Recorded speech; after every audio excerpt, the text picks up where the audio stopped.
ব্যাবিলনের সেই আকাশের নিচে শুরু হওয়া গল্পটা আজ যে হানিমুন নামে আমাদের ভাষায় ঘুরে বেড়াবে, তার পথটা অনেক হাজার বছরের মতোই দীর্ঘ আর নানা সংস্কৃতির মোড় ঘুরে এসেছে। প্রাচীন ব্যাবিলনের বিয়ের পর পুরো এক চাঁদের ক্যালেন্ডার, যা প্রায় 1 মাস, নবদম্পতির জন্য থাকতো মধু থেকে তৈরি মদ বা মিড।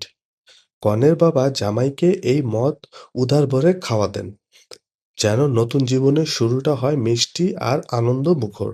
মধু আর চাঁদের এই মিলিত উৎসবকে তখন মানুষ মনে মনে ভাবত এক ধরনের মধুমাস, এক চাঁদ ভর মধুর সময়, যেখানে ভালোবাসা টকবক করে ফুটত, যেমন পূর্ণিমা চাঁদ ধীরে ধীরে ভরে ওঠে। সময়ের স্রোতে প্রাচীন সেই মধুর মাস এর ধারণা চলে গেল উত্তর ইউরোপের টিউটনিক বা জার্মানিক জাতিগোষ্ঠীর লোককথায়। সেখানে আরেক কাহিনী গড়ে উঠল।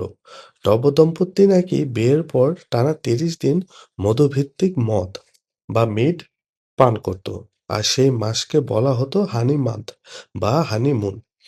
যদিও ইতিহাসবিদরা এখন এ দাবিটি নিয়ে সন্দিহান, তবুও লোককথায় এটা বেশ জনপ্রিয় হয়ে ওঠে। ইংরেজি ভাষায় হানিমুন শব্দটি প্রথম লিপিবদ্ধ হয় 1546 সালে। তখনও এর অর্থ ছিল মূলত বিয়ের পরের মধুর সময়, কোনো ভ্রমণের ধারণা ছাড়াই। আর হানি মানে মিষ্টি, প্রেমের পর্যায়ে।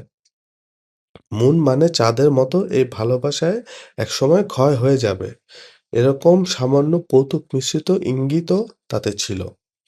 এরপর 1600 শতকের শেষ দিকে ইংরেজি সাহিত্যে হানিমুন বলতে স্পষ্টভাবে নবদম্পতির বিয়ের পরের 1 মাস ব্যাপী ঘনিষ্ঠ ও আনন্দময় সময়কে বোঝানো শুরু হয়।